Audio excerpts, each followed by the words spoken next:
Welcome to Fajr accounts academy. మనం last క్లాస్లో journal గురించి తెలుసుకున్నాము. ప్రతి ట్రాన్సాక్షన్కి 2 ఆస్పెక్ట్స్ అనేవి ఉంటాయి అనేది తెలుసుకున్నాం. ఈరోజు మనము జర్నల్ ఎంట్రీస్ రాయబోతున్నాం. సో జర్నల్ ఎంట్రీస్ ఎలా ఉంటాయి అని చూద్దాం. సో ఇక్కడ మనం ఒక ప్రాబ్లం తీసుకోవడం జరిగింది, చాలా చిన్న ప్రాబ్లం. ఈ ప్రాబ్లం జస్ట్ ఒకసారి చదువుదాము. 2025 జూన్ 1 ఇది date. 2025 June 1 Mohan commenced business with cash. So Mohan అనే పర్సన్ ఏం చేశాడు, 50,000 రూపీస్ క్యాష్తో బిజినెస్ని స్టార్ట్ చేశాడు. నెక్స్ట్ వన్ 3వ తేదీ 3rd అంటే June 3rd sold goods 10,000 rupees. So June 3rdలో గూడ్స్ అనేవి సేల్స్ చేశారు. ఎంతకు 10,000 రూపీస్కి సేల్ చేశారు. Next 12th purchased goods 5,000 rupees. So 12వ తేదీ సరుకులు కొన్నారు. గూడ్స్ పర్చేజ్డ్ గూడ్స్ అంటే సరుకులు కొన్నారు లేదా కొనుగోలు అని కూడా పిలుస్తాం, కొనుగోలు. సో ఎంతకు 5,000 రూపీస్కు. నెక్స్ట్ 25వ తేదీ rent paid 1,200 rupees. Rent paid అంటే మనం ఇక్కడ అద్దె అనేది చెల్లింపు చేస్తున్నారు అని అర్థం. అద్దె చెల్లించడం ఎంతకు 1,200 రూపీస్కి పే చేశారు. నెక్స్ట్ పర్చేజ్డ్ ఫ్రమ్ గోపాల్ అనే పర్సన్ నుంచి ఇక్కడ పర్చేజెస్ చేశారు. ఎంతకు 7,000 రూపీస్కి పర్చేస్ చేశారు. సో ఇప్పుడు దీనిని మనము జర్నల్ ఎంట్రీస్లోకి రాయాలి. ఎలా రాయాలి ఫస్ట్ చూద్దాము ఒకసారి. ఇక్కడ మనము ఒక ఫార్మాట్ వేసుకుంటూ ఉన్నాము. మీరు ఫుల్గా వేయండి, నాకు స్పేస్ తక్కువ ఉంది కాబట్టి చిన్న ఫార్మాట్ వేస్తూ ఉన్నాను.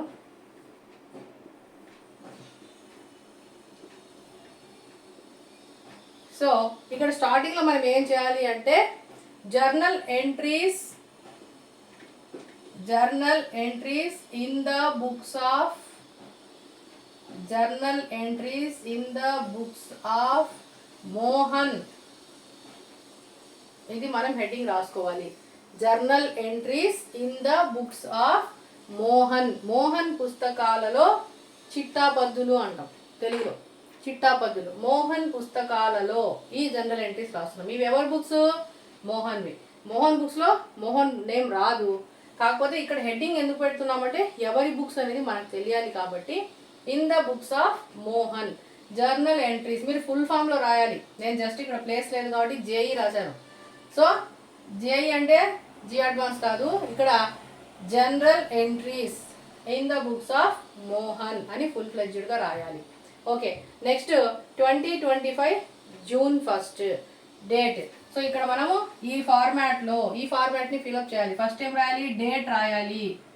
మీరు నీట్గా రాయండి. Date, particulars, LF, debit amount, credit amount, ఇవి నీట్గా రాయాలి. Date, particulars, LF, debit amount, credit amount నీట్గా రాయండి. Okay. So journal entries in the books of Mohan పుస్తకాల్లో మనం జర్నల్ ఎంట్రీస్ రాస్తున్నాము. ఏం రాయాలి? First entry 2025 June 1 Mohan commenced business with cash 50,000 rupees. Mohan అనే పర్సన్ ఒక 50,000 రూపీస్ క్యాష్ని తీసుకొని వచ్చి బిజినెస్ అనేది స్టార్ట్ చేస్తూ ఉన్నాడు. సో బిజినెస్లోకి ఏం వస్తూ ఉంది? ఇక్కడ క్యాష్ అనేది వస్తూ ఉంది. ఎవరు ఇస్తున్నారు? మోహన్ ఇస్తున్నాడు. మోహన్ ఎవరు? మోహన్ నేమ్ రాయకూడదు కాబట్టి మోహన్కి బదులు ఏం చెప్తాం? క్యాపిటల్ అని అంటున్నాం. ఇక్కడ ఆల్రెడీ లాస్ట్ క్లాస్లో మనం ఎక్స్ప్లెయిన్ చేసాం డీప్గా. సో ఇప్పుడు మోహన్ క్యాష్ తెస్తూ ఉన్నాడు. ఎవరు ఇస్తున్నారు? మోహన్ అనే పర్సన్ని మనం ఇక్కడ బిజినెస్ వేరు, ఓనర్ వేరు కాబట్టి ఇక్కడ మోహన్ పేరు తీసుకోకుండా మనం క్యాపిటల్ అనేది తీసుకుంటాం. సో మనకి ఏం వస్తూ ఉంది? క్యాష్ అనేది వస్తూ ఉంది. ఇక్కడ మనకి ఏం వస్తూ ఉంది? క్యాష్ అనేటువంటిది వస్తూ ఉంది. మనకి ఇస్తున్నది ఎవరు? మోహన్. కానీ మోహన్కి బదులు మనం ఇక్కడ మోహన్ అని రాస్తామా? రాయము. మోహన్కి బదులు ఏం రాస్తాము? క్యాపిటల్ అనేది మనం రాస్తాము. మోహన్కి బదులు క్యాపిటల్ అనేది మనం నోట్ చేయాలి. ఇప్పుడు క్యాష్ అనేది వస్తూ ఉంది. క్యాష్ వచ్చేటప్పుడు క్యాష్ని మనం వచ్చేదాన్ని ఏం చేయాలి? What comes in is debit. వచ్చేదానిని ఇక్కడ మనం డెబిట్ చేయాలి. సో క్యాష్ అనేది వస్తూ ఉంది. So our first entry date వేయండి 2025 జూన్ 1 2025 ఇక్కడ డేట్ వేయాలమ్మా 2025 జూన్ 1 అని మనం రాయాలి. ఈ రాసిన తర్వాత క్యాష్ వస్తూ ఉంది కాబట్టి cash account debtor, cash account debtor వచ్చేదాన్ని డెబిట్ చేయాలి. క్యాష్ అకౌంట్ని డెబిట్ చేసాము. ఎవరికి డెబిట్ చేయాలి? ఇక్కడ మోహన్కి డెబిట్ ఇస్తున్నాం అంటే మోహన్ ఇక్కడ క్రెడిట్ లైన్లోకి తీసుకుంటున్నాము. టు మోహన్ పేరు రాదు కాబట్టి మనం ఇక్కడ to capital account, cash account debtor to capital account. Cash అనేది వచ్చింది, ఆ ఇచ్చే పర్సన్ ఎవరు? మోహన్ ఇస్తున్నాడు. మోహన్ని క్రెడిట్ చేయము, మోహన్కి బదులు క్యాపిటల్ అకౌంట్ని మనం ట్రాన్స్ఫర్ చేసుకుంటాం. ఎంత? డెబిట్ కాలంలో 50,000 రూపీస్. డెబిట్ కాలం అంటే క్యాష్కి ఎదురుగ్గా డెబిట్, ఇక్కడ డెటార్ అని ఉంది, ఇక్కడ డెబిట్ కాలం ఇది credit column. Debit amount, credit amount, debit cash account debtor 50,000 debit కాలంలో రాయాలి. టూ క్యాపిటల్ అకౌంట్ ఇది క్రెడిట్ కాలంలో 50,000 రూపీస్ రాయాలి. ఈ యారో వేయద్దు, నేను మీకు చూపించడానికి వేసాను. So cash account debtor 50,000, capital account 50,000. ఇప్పుడు నెరేషన్ రాయాలి. నెరేషన్ ఏం రాయాలి? 50,000 ఎందుకు వచ్చాయి 50,000? మోహన్ అనే అతను బిజినెస్ స్టార్ట్ చేయడం కోసం తెచ్చాడు కాబట్టి దాన్ని మాత్రమే ఇక్కడ రాస్తాం. బీయింగ్ సింపుల్గా రాసేయచ్చండి, ఇక్కడ ఏదైనా రాయొచ్చు, బట్ సింపుల్గా రాయాలి, మనకు అర్థం అవ్వాలి, చదివే వాళ్ళకి కూడా అర్థం అవ్వాలి. Being business commenced with cash, being business commenced with cash అని రాయొచ్చు. లేదా మళ్ళీ చూడండి, being business commenced with cash అని రాయొచ్చు. లేదా ఒకటే రాయాలి, అన్నీ రాయొద్దండి. లేదా being business started with cash, business started with cash అనైనా రాయొచ్చు. లేదా being capital introduced in cash, being capital introduced in cash. So ఏదైనా రాయొచ్చు, అట్లని ఏదంటే అది రాయొద్దు. ఆ ఎంట్రీకి సంబంధించి ఏదైతే మనకు రిలేటెడ్గా ఉంటుందో అది మాత్రమే రాస్తే సరిపోతుంది. బట్ మనకు అర్థం అవడానికి నేను మీకు ఎక్స్ప్లెయిన్ చేశానంటే ఏదో ఒకటి రాయండి సరిపోతుంది. Being business commenced with cash, ఇది ఇక్కడికి ఒక ఎంట్రీ అయిపోయిందండి. ఫస్ట్ ఎంట్రీ క్లోజ్ అయితేనే లైన్ వేయాలి. ఓన్లీ పర్టికులర్ కాలంకి మాత్రం లైన్ వేయండి, మరి అమౌంట్ వేయకూడదు. ఎందుకు వేయకూడదు అనేది లాస్ట్లో చెప్తా. సో ఇక్కడికి ఈ ట్రాన్సాక్షన్ అయిపోయింది, ఇక్కడికి ఒక ఎంట్రీ అయిపోయింది. సో ఇది ఫస్ట్ ఎంట్రీ మనం రాసాము.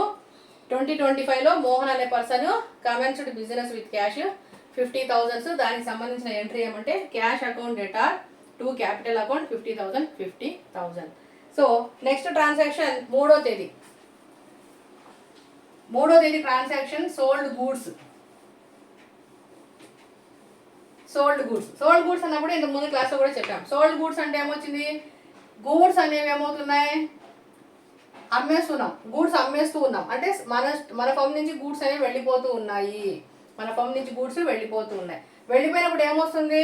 మనం ఏదైనా అమ్మితే దేనికోసం అమ్ముతాం? డబ్బుల కోసమే అమ్ముతాం. మనం అమ్మితే ఫ్రీగా అమ్మం కదా, ఇస్తే అప్పు ఇస్తాము లేదా డబ్బులకి ఇస్తాము. సో గూడ్స్ అనేవి అమ్మాము, సేల్స్ అనేది ఒక ఆస్పెక్ట్. మరి ఏమొచ్చింది?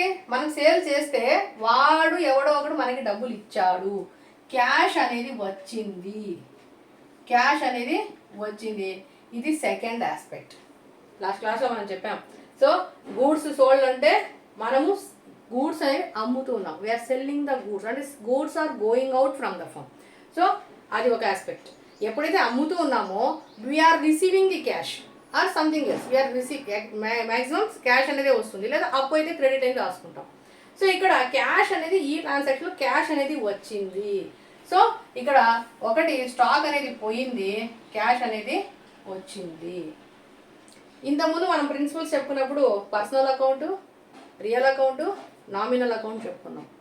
సో క్యాష్ అనేది రియల్ అకౌంట్లో క్యాష్ అనే దాని ప్రిన్సిపల్ అప్లై అవుతుంది. What comes in is debit, what goes out is credit. ఈ ప్రిన్సిపల్ మీరు గుర్తుపెట్టుకోవాలి. సో గూడ్స్ అనేది స్టాక్ అంటాం, గూడ్స్ అంటాం, ఇది అసెట్టే, అసెట్ లాగానే చూస్తాం. సో గూడ్స్ అనేది కూడా అసెట్టే, ఇది రియల్ అకౌంట్. క్యాష్ అనేది కూడా అసెట్టే, ఇది కూడా రియల్ అకౌంట్. రెండు రియల్ అకౌంటే, రెండు రియల్ అకౌంట్సే. ఈ రెండు రియల్ అకౌంట్స్కి మనం ఈ రెండు రియల్ అకౌంట్స్కి రియల్ అకౌంట్ ప్రిన్సిపల్ని అప్లికబుల్ చేయాలి. What comes in is debit, what goes out is credit. So ఇప్పుడు వాట్ కమ్స్ ఇన్ ఏం వస్తూ ఉంది, క్యాష్ వస్తూ ఉంది. సో ఆ క్యాష్ వచ్చేదాన్ని డెబిట్ చేయాలి. చూడండి 3వ తేదీ ఇక్కడ డేట్ రాస్తాం, మళ్ళీ ఇక్కడ 2025 జూన్ అని రాసిన పనిలే, జస్ట్ మనం 3 అని పెట్టుకోవచ్చు. 3వ తేదీ what comes in cash, cash వస్తూ ఉంది. క్యాష్ అకౌంట్ డెటార్, డిఆర్ని ఎల్ఎఫ్ లైన్కి పక్కన రాయండి, మధ్యలో రాయకూడదు, పైన రాయకూడదు, కింద రాయకూడదు. ఎల్ఎఫ్ లైన్కి పక్కన ఇటు సైడ్కి డిఆర్ని ఎప్పుడు ఇటు సైడ్ రాయాలి, దాన్ని డెటార్ అని చదువుతాము. ఇక్కడ 2 ఆస్పెక్ట్లో ఒకటి అయిపోయింది. ఏమైపోయింది, క్యాష్, క్యాష్ అనేది వస్తూ ఉంది, cash account debtor. And what's going out is sales, goods పోతూ ఉన్నాయి, గూడ్స్ అనేవి వెళ్తూ ఉన్నాయి, దాన్ని మనం సేల్స్గా నమోదు చేస్తాం. So cash account debtor to sales account, cash account debtor to sales account. Second aspect అయిపోయింది. ఎంతకు 10,000 రూపీస్, క్యాష్ వచ్చింది కూడా 10,000కి, సేల్స్ చేసింది కూడా 10,000కి. ఇక్కడ 10,000 వస్తుంది, ఇక్కడ 10,000 రూపీస్ వస్తుంది. ఈ రెండు కూడా 10,000 నోట్ చేస్తాం. ఇక థర్డ్ స్టెప్ ఏంటి, మనం నెరేట్ చేయాలి, నెరేషన్ రాయాలి. ఏం రాయాలి, బీయింగ్ గూడ్స్ సోల్డ్ రాసేయచ్చు, ఇబ్బంది లేదు. బీయింగ్ గూడ్స్ సోల్డ్ అంతవరకైనా రాయొచ్చు, లేదా being goods sold on cash అని కూడా రాసుకోవచ్చు. యాక్చువల్గా క్యాష్ అని రాయొచ్చు, రాయకపోవచ్చు, ఆప్షన్. క్యాష్ రాయొచ్చు, రాయకపోవచ్చు, ఆప్షన్. ఎందుకంటే క్యాష్ అనేది ఆల్రెడీ ఇక్కడ మనం మెన్షన్ చేసేసాం పైన. Cash account debtor to sales అంటే క్యాష్ వస్తేనే ఇక్కడ క్యాష్ వచ్చింది, క్యాష్ ఉంది కాబట్టి ఇక్కడ క్యాష్ రాయాల్సిన పని రాయాలంటే రాసుకోవచ్చు, ఇబ్బంది లేదు. సింపుల్గా రాసుకోవాలంటే being goods sold, being goods sold on cash, లేదా being goods sold for cash, అదైనా రాసుకోవచ్చు. ఓకే, ఇక్కడికి మనకి సెకండ్ ఎంట్రీ అయిపోయింది. సెకండ్ ఎంట్రీ అయిపోతానే మళ్ళీ మనం లైన్ వేయాలి, ఓన్లీ పర్టికులర్ కాలంకి మాత్రం లైన్ వేయాలి, అటు ఇటుగా ఎక్కువ వేయకూడదు. ఓకే, ఇప్పుడు సెకండ్ ఎంట్రీ అయిపోయింది, ఇది second transaction. Okay, next third one చూడండి. 12వ తేదీ ఉంది, 12th అంటే ఏ 12th ఇది, June 12th. Purchased goods for 5,000 rupees అని ఇచ్చారు. ఇక్కడ పర్చేస్డ్ గూడ్స్ 5,000 అంటే మన ఎవరు, మోహన్ ఓనర్ ఏం చేశాడు, గూడ్స్ అనేది పర్చేస్ చేశారు. అతను కూడా ఎక్కడో ఒక చోట నుంచి తెస్తేనే కదా స్టాక్ అమ్ముతారు. ఇప్పుడు గోల్డ్ షాప్ వాడున్నాడు, ఎక్కడో బయట నుంచి గోల్డ్ కొనుక్కొని వస్తాడు, మనకు గోల్డ్ అమ్ముతాడు. బట్టల షాప్ వాడు అంతే, బయట నుంచి స్టాక్ తెచ్చుకుంటాడు, మనకి ఇక్కడ అమ్ముతాడు. అదేవిధంగా బయట ఎక్కడో చోట స్టాక్ తెస్తారు ఎవరైనా సరే. ఇప్పుడు మొబైల్ ఫోన్స్ ఉన్నాయి, బయట నుంచి తెప్పించుకుంటారు, ఇక్కడ అమ్ముతారు. వీళ్ళు ఇక్కడ అంతే సేమ్. మోహన్ అనే పర్సన్ కూడా ఎక్కడో సమ్ స్టాక్ కొన్నాడు, కొని మనకు అమ్ముతూ ఉంటాడు. సో ఇక్కడ ఏమైంది, purchased goods for 5,000 rupees. Goods అనేది పర్చేస్, మనం కొన్నాము, మనం కొంటూ ఉన్నాం. అప్పుడు మనకి ఏమొస్తుంది ఇక్కడ, పర్చేస్డ్ గూడ్స్ అంటే మనకు గూడ్స్ అనేవి వస్తూ ఉన్నాయి. మనం గూడ్స్ పర్చేస్ చేసినప్పుడు గూడ్స్ వస్తూ ఉన్నాయి, సరుకు వస్తూ ఉంది, స్టాక్ వస్తూ ఉంది. వాట్ కమ్స్ ఇన్ గూడ్స్, ఏమొస్తున్నాయి మనకి, ఏం వస్తూ ఉన్నాయి, గూడ్స్ వస్తూ ఉన్నాయి. ఏం వస్తున్నాయి, గూడ్స్. ఇది పర్చేస్, దీన్ని ఏమంటాం, పర్చేస్. మనం పర్చేస్ చేసాము, వస్తూ ఉన్నాయి. దీన్ని ఒక ఆస్పెక్ట్. నెక్స్ట్ ఏంటి, మనం పర్చేస్ చేసినప్పుడు డబ్బులు ఇవ్వకుండా ఎవడైనా ఇస్తాడా, ఇవ్వడు. కానీ మనం కూడా అప్పు మీద తెచ్చుకోన్నారని ఇక్కడ మనకి ఇక్కడ క్రెడిట్ బేసిస్ చెప్పలేదు కాబట్టి గూడ్స్ పర్చేస్డ్ అంటే అది క్యాష్ ట్రాన్సాక్షన్గానే భావించాలి. సో మనము పర్చేస్ చేసినప్పుడు మనం ఏం చేస్తాము, వేరే వాడికి డబ్బులు ఇచ్చి మనము స్టాక్ అనేది తెచ్చుకుంటాం. వేరే వాడికి మనం డబ్బులు ఇస్తూ ఉన్నాము. సో మన దగ్గర నుంచి క్యాష్ అనేది వెళ్తూ ఉంది, స్టాక్ మనకి వస్తూ ఉంది. సో ఇక్కడ ఏం వెళ్తూ ఉంది, క్యాష్ అనేది వెళ్తూ ఉంది. సో స్టాక్ వచ్చింది, క్యాష్ పోయింది. 2 ఆస్పెక్ట్స్. ఈ 2 ఆస్పెక్ట్స్లో స్టాక్ అంటే అసెట్, సో ఇది ఒక రియల్ అకౌంట్. స్టాక్ అనేది అసెట్, రియల్ అకౌంట్. క్యాష్ అనేది కూడా అసెట్, ఇది కూడా రియల్ అకౌంట్. సో ఈ రెండు కూడా రియల్ అకౌంటే. ఇప్పుడు ఈ రెండింటికి మనం ఇక్కడ ఎంట్రీ రాయాలి అంటే ఒకటి వస్తూ ఉంది, ఒకటి పోతా ఉంది. What comes in is debit, what goes out is credit. వచ్చేదాన్ని డెబిట్ చేయండి, పోయేదానిని క్రెడిట్ చేయండి.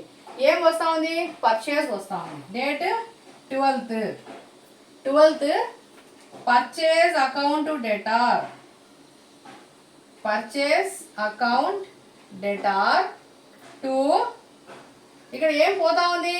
క్యాష్ అనేది పోతా ఉంది. Purchase account debtor to cash account. ఎంత? 5,000 రూపీస్. డెబిట్లో 5,000 రూపీస్ వేయాలి, క్రెడిట్లో కూడా 5,000 రూపీస్ వేయాలి. మరి నెరేషన్ ఏం రాయాలి?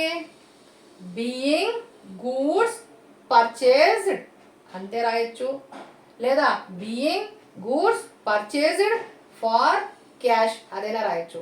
ఇక్కడ ఆల్రెడీ క్యాష్ మెన్షన్ చేశాం కాబట్టి అది రాసుకోకుండా జస్ట్ బీయింగ్ గూడ్స్ పర్చేస్డ్ అంతవరకు రాసినా సరిపోతుంది. బీయింగ్ గూడ్స్ పర్చేస్డ్ అంతే, బీయింగ్ గూడ్స్ పర్చేస్డ్. ఇక్కడికి మనకు 3 ఎంట్రీస్ అయిపోయినాయి. సో ఫస్ట్ ఎంట్రీ ఏమొచ్చింది మనకు? క్యాపిటల్ వచ్చింది. Cash account debtor to capital account 50,000. At the same time second entry goods sold చేసాము, క్యాష్కి సేల్ చేసాము, cash account debtor to sales account 10,000. Third entry purchase చేసాము, purchase account debtor to cash, being goods purchased for cash 5,000. ఇక్కడికి 3 entries అయినాయి. ఇంకా మనకి ఎన్ని ఉన్నాయి? 2 ఎంట్రీస్ ఉన్నాయి. ఆ 2 ఎంట్రీస్ కూడా మనం ఇక్కడ చూసేద్దాం.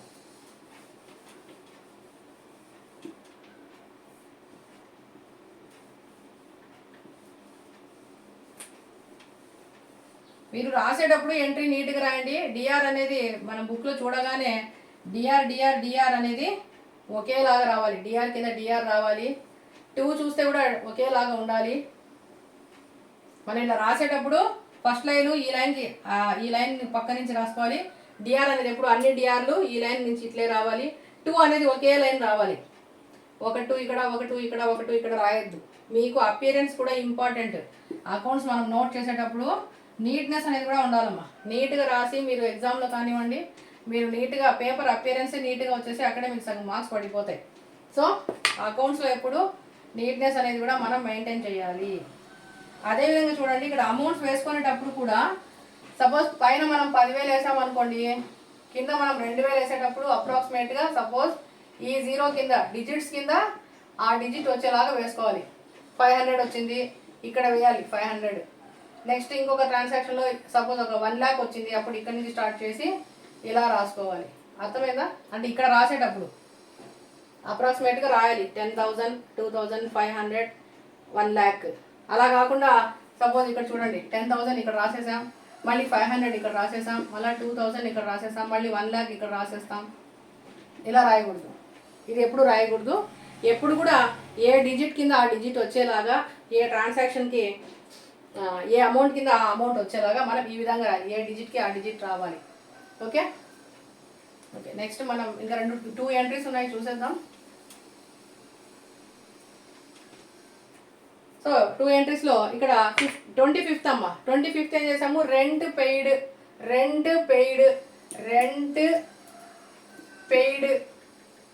1,200 రూపీస్ అని ఇచ్చారు. రెంట్ అనేది ఏంటి? ఎక్స్పెండిచర్. రెంట్ అనేది ఎక్స్పెండిచర్. పెయిడ్ అంటే ఏంటి? పెయిడ్ ఏమి ఇస్తున్నాము? క్యాష్ ఇస్తున్నాం, బాడీగా చెల్లించాం.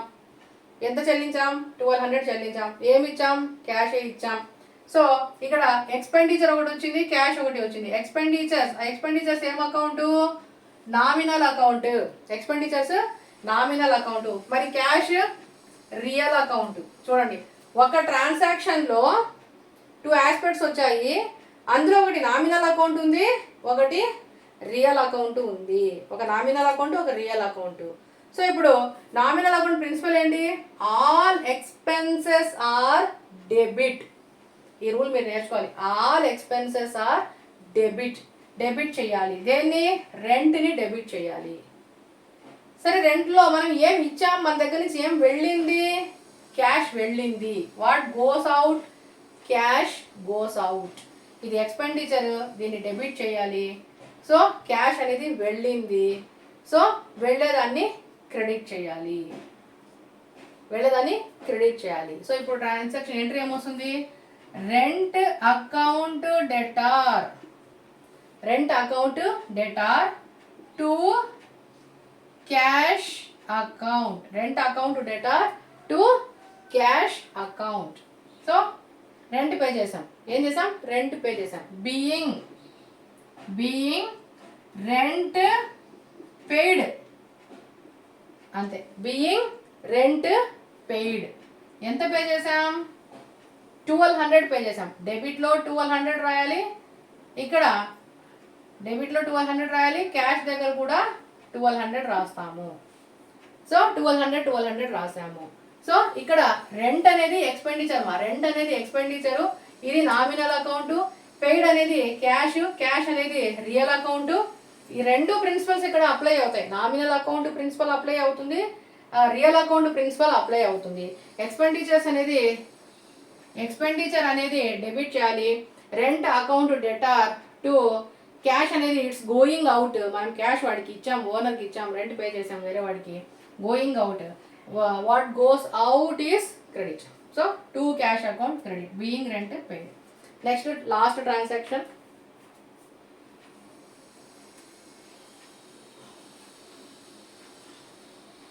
సో లాస్ట్ ట్రాన్సాక్షన్ చూద్దాం. ఇక్కడ 30th, last transaction 30th. So ఇంతకుముందు ట్రాన్సాక్షన్ 25 అమ్మా, ఇక్కడ డేట్ మనం 25 వేసుకోవాలి, రెంట్ దానికి date 25. Next purchased from Gopal, Gopal నుంచి పర్చేస్ చేసాం. ఈ గోపాల్ నుంచి పర్చేస్ చేసాము, purchased from Gopal. What it means? వాడి నుంచి మనం స్టాక్ కొన్నాం. ఇది క్యాష్ బేసిసా క్రెడిట్ బేసిసా? క్యాష్ అయి ఉండింటే purchased from Gopal far cash అని ఉంది, ఇక్కడ ఫార్ క్యాష్ లేదు. సో పర్చేస్డ్ ఫ్రమ్ గోపాల్ అంటే గోపాల్ నుంచి కొన్నాం, డబ్బులు ఇచ్చామా? లేదు, ఇవ్వలేదు, డబ్బులు ఇచ్చినట్టుగా ఇక్కడ మెన్షన్ చేయలేదు. So purchased from Gopal. ఇప్పుడు ఇక్కడ పర్చేసెస్ అంటే ఏంటి? స్టాక్ లేదా గూడ్స్, గూడ్స్ అనేవి పర్చేస్ చేస్తూ ఉన్నాము. పర్చేస్ చేసినప్పుడు ఏం వచ్చింది? గూడ్స్ వచ్చింది. What comes in is goods, ఇది ఒక aspect. What's come in is goods, ఇది రియల్ అకౌంట్. గూడ్స్ అనేది అసెట్ కాబట్టి రియల్ అకౌంట్. ఇక్కడ పర్సన్ వచ్చాడు. ఇప్పుడు పర్సన్కి మనకు ఒక ప్రిన్సిపల్స్, రెండు ప్రిన్సిపల్స్ ఉన్నాయి, డెబిట్ ప్రిన్సిపల్స్, క్రెడిట్ ప్రిన్సిపల్స్. ఆ ప్రిన్సిపల్స్ ఏంటి? పర్సనల్ అకౌంట్కి గుర్తున్నాయా? పర్సనల్ అకౌంట్కి ఏమున్నాయి? Debit the receiver, credit the giver. Debit the receiver, credit the giver. ఇప్పుడు ఇతను రిసీవరా గివరా? రిసీవరా గివరా? గోపాల్ అనే వ్యక్తి, మనము స్టాక్ పర్చేస్ చేసాము, మనము పర్చేస్ చేసాము. గోపాల్ అనే పర్సన్ మనకు స్టాక్ ఇచ్చాడు, గోపాల్ అనే పర్సన్ మనకి ఇచ్చాడు. సో ఇప్పుడు పర్చేస్ చేసినప్పుడు పర్చేసెస్ అనేవి వచ్చాయి, మనం పేమెంట్ ఇవ్వాలి. ఎవరికి ఇవ్వాలి? ఎవరికి పేమెంట్ ఇవ్వాలి? గోపాల్కి ఇవ్వాలి, గోపాల్కి ఇవ్వాలి. సో గోపాల్ని ఇక్కడ ఏం చేయాలి? Debit the receiver.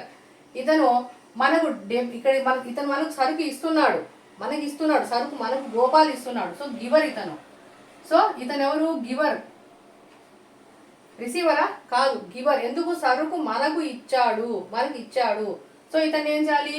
క్రెడిట్ చేయాలి. ఒకసారి చూడండి, ఇక్కడ గూడ్స్ అనేది మనం ఇంతకుముందు ఎంట్రీ కూడా రాసాం. గూడ్స్ అనేవి వస్తూ ఉన్నాయి, స్టాక్ అనేది వస్తూ ఉంది కాబట్టి ఆ వచ్చే స్టాక్ని మనం ఏం చేసాం? ఇక్కడ స్టాక్ వచ్చేదాన్ని డెబిట్ చేస్తాం, అంటే స్టాక్ వస్తూ ఉంది. ఇక్కడ గోపాల్ అనే పర్సన్ ఎవరు? రిసీవరా గివరా? రిసీవ్ చేసుకుంటే మనం అతనికి ఏదన్నా ఇస్తే అప్పుడు తను రిసీవర్ అవుతాడు. అతనే మనకి ఇస్తా ఉన్నాడు, అతనే మనకు స్టాక్ ఇస్తున్నాడు. సో ఇతను గివర్ అవుతాడు. ఇతను ఏం చేయాలి? క్రెడిట్ చేయాలి. సో ఇప్పుడు ఎంట్రీ ఒకసారి చూద్దాం. Purchase account debtor, purchase account debtor to Gopal account. Purchase account debtor to Gopal account. Amount ఎంత? 7,000 రూపీస్. డెబిట్లో 7,000, క్రెడిట్లో 7,000. పర్చేస్ ఎదురుగా 7,000, గోపాల్ ఎదురుగా 7,000. పర్చేస్ని డెబిట్ కాలంలో వేస్తాం, గోపాల్ని క్రెడిట్ కాలంలో వేస్తాము. సో 7,000, 7,000. ఇక్కడ ఇంకొక విషయం, సపోజ్ ఈ 7,000 ఈ పక్క వేసినా ఈ 7,000 ఈ పక్క వేసినా ప్రాబ్లం తప్పు అయిపోతుంది. 7,000 కదా, 7,000 కదా, అమౌంట్ వేరియేషన్ లేదు కదా అంటే కాదు. ఇది డెబిట్ కాలం 7,000, ఇది క్రెడిట్ కాలం 7,000. ఈ డెబిట్ కాలంలో 7,000 ఎవరికి రిలేటెడ్? పర్చేస్కి రిలేటెడ్. ఈ క్రెడిట్ కాలంలో 7,000 ఎవరికి రిలేటెడ్? గోపాల్కి రిలేటెడ్. ఇవి ఈ పక్క ఇది ఈ పక్క ఎప్పుడు వేయకూడదు, అప్పుడు మీనింగ్ మారిపోతుంది, ఎంట్రీ మారిపోతుంది. ఓకే, ఇప్పుడు ఇక్కడ మనం డైరెక్షన్ రాయాలి. ఏం రాయాలి? బీయింగ్, ఇక్కడ మెన్షన్ చేయాలి, ఇక్కడ మెన్షన్ ఖచ్చితంగా చేయాలి. Being purchased on credit, purchased on credit, being purchased on credit. మరి గోపాల్ పేరు రాయాలా అవసరం లేదు, ఇక్కడ ఉంది పైన ఉంది. గోపాల్ పేరు రాయాల్సిన అవసరం లేదు, జస్ట్ మనము బీయింగ్ పర్చేజ్డ్ ఆన్ క్రెడిట్ అని రాస్తే సరిపోతుంది. సో ఇక్కడికి ఈ 5 ఎంట్రీసే తీసుకుందాం మనం. ఈ 5 ఎంట్రీస్ అయిపోయిన తర్వాత మీకు పేజ్ కింది వరకు సరిపోయండి, వదిలేయండి. ఒకవేళ సరిపోదు ప్లేస్ ఉంది అంటే ఒక పెద్ద లైన్ వేసేయండి, లాస్ట్ వరకు ఒక లైన్ వేసాడు. ఆడికి మనకు ఈ ప్రాబ్లం అనేది అయిపోయింది. సో మనం జస్ట్ 5 ఎంట్రీస్ తీసుకున్నాం. ఇక్కడ 5 ఎంట్రీస్ రాసాము. మోహన్ అనే పర్సన్ ఇక్కడ బిజినెస్ చేస్తున్నాడు. ఇక్కడ general entries in the books of Mohan అని రాసాం. ఇది ఇక్కడ నుంచి బుక్స్ అనేవి స్టార్ట్ అవుతాయి. ఇక్కడ ఎక్కడ కానీ మోహన్ పేరు రాలేదు, ఓనర్ మోహన్ పేరు రాలేదు. ఇంకో మోహన్ ఉంటే వాడు వస్తాడు. ఇక్కడ ఈ ఓనర్ మోహన్ పేరు అనేది ఎక్కడ రాదు, తీసుకోము. కస్టమర్ మోహన్ ఉంటే ఆ మోహన్ రాసుకోవచ్చు, ఇబ్బంది లేదు. బట్ ఓనర్ మోహన్ అనే అతను ఇక్కడ రాడు, ఇక్కడ మాత్రమే కనిపిస్తాడు. General entries in the books of Mohan అనేది ఇక్కడ మాత్రం కనిపిస్తాడు. ఇది అంతా కూడా రాదు, బుక్స్లో అంతా రాడు. సో మనం 5 ఎంట్రీస్ రాసాము. డెబిట్ కాలం డెబిట్లోనే వేయాలి, క్రెడిట్ కాలం అమౌంట్ క్రెడిట్లోనే వేయాలి. ఇక్కడ చూడండి మనం 2 అనేది ఇది ఇంకా నేను యూస్ చేస్తాను రఫ్కి. ఇది ఇక్కడ 2 అనేది చూడండి, 2 అనేది ఇక్కడే ఉంది. 2 చూడండి ఒకేలాగా వచ్చింది. డిఆర్ కూడా చూడండి, డిఆర్ కూడా ఇది డిఆర్ చూసారా, డిఆర్ ఒకే లైన్కి వచ్చింది. ఇక్కడ 2 అనేది ఇక్కడ 2 ఉంది, ఇక్కడ 2 ఉంది, ఒకే లైన్కి వచ్చింది. ఇక్కడ ఈ లైన్ కూడా చూడండి, ఇది ఒకే లైన్లో స్టార్ట్ అవ్వాలి, ఇంకా ఈ పక్కకు రావాలి, బాగా డేట్కి తగిలి రావాలి, డేట్ దగ్గర స్టార్ట్ అవ్వాలి. ప్లస్ ఇక్కడ డేట్ మెన్షన్ చేయాలి. ప్లస్ అమౌంట్ కూడా చూడండి ఎగ్జాక్ట్గా ఈ కాలంకి ఎదురుగా, దీనికి ఈ కాలం ఎదురుగా, ఇక్కడ ఈ కాలం ఎదురుగా, ఇక్కడ ఈ కాలం ఎదురుగా రావాలి. సో ఈ విధంగా మనం జనరల్ ఎంట్రీస్ అనేవి రాస్తాము.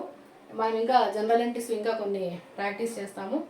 సో ఇప్పటి వరకు మనము ఈ జస్ట్ ఒక 5 జనరల్ ఎంట్రీస్ చూసాము. Please like, share and subscribe our channel. ఇంకా ఫర్దర్ వీడియోస్ చేస్తాము. ఏదైనా కామెంట్స్ ఉన్నా పెట్టండి. Okay, thank you for watching.